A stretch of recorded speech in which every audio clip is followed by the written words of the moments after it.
Hello and good day. My name is Jürgen Steinmetz from eTurboNews, and this is a breaking news update.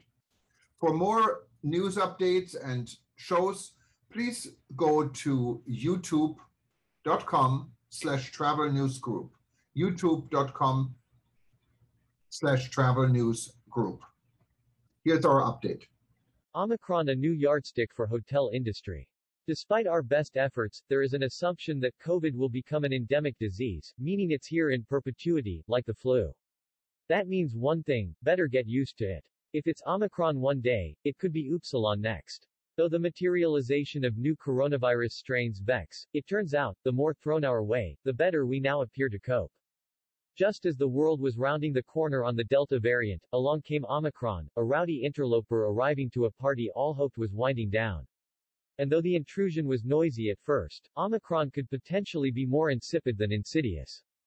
Despite our best efforts, there is an assumption that COVID-19 will become an endemic disease, meaning it's here in perpetuity, like the flu. That means one thing: better get used to it. If it's Omicron one day, it could be Upsilon next. For the hotel industry, that means rolling with the punches, hard or soft.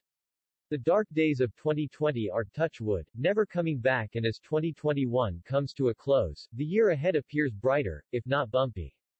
November data revealed the unevenness. Though the pandemic continues to impact travel, much of the trends in the U.S. in the month were seasonal in nature. A typical spike in profit in October normally gives way to a drop-off in November. Gross operating profit per available room came in at $55.68, which was a large uptick over the same month a year ago, when GOPPAR was still in negative territory. As it is, it's still down 29.4% against November 2019. One of the more propitious notes in the month was the continued willingness of hoteliers to hold an even drive rate. ADR in the month was $7 higher than at the same time in 2019 after being well down in 2020. This helped drive both RevPAR and TRevPAR, which were both up triple digits over 2020, though still down considerably versus 2019. After steady incremental growth in Europe since April, November took a turn downward as GOPPAR dropped back to €30.59, which, though well above the 2020 level, was still 41% down versus November 2019. Like the US, Europe has been able to retain rate, which was a full €10 higher than in 2019. On the expense side, payroll remained €12 down versus 2019 on a per available room basis, helping lead to a flow-through of close to 50%. Numbers remained wobbly across Asia in November. China is a curious case. It's a region where its back-end 2020 numbers outperformed 2021. After performance took a nosedive in August due to an outbreak, it struggled to get back up. ADR remained above 2019 levels, but occupancy remained below 50%, leading to RevPAR of $41, which was 28% lower than at the same time in 2020. Total revenue similarly was down 25% year-over-year.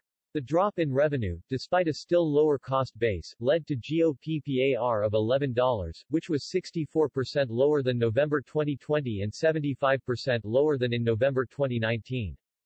Dubai continued to flourish as Expo 2020 rolled on. Revenue was up on the back of strong occupancy, 86%, and ADR, $264, leading to RevPAR and TRevPAR up over the same time in 2019, 41% and 21%, respectively.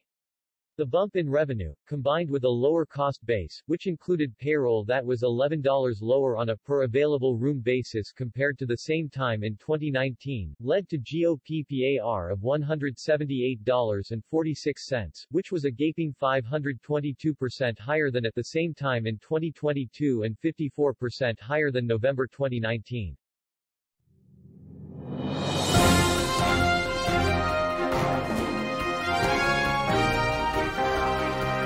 Thank you for listening to our news update. There's more on youtube.com/travel news group, or you can read us, of course, in going to our news portal at eTurboNews.com or travelnews.online.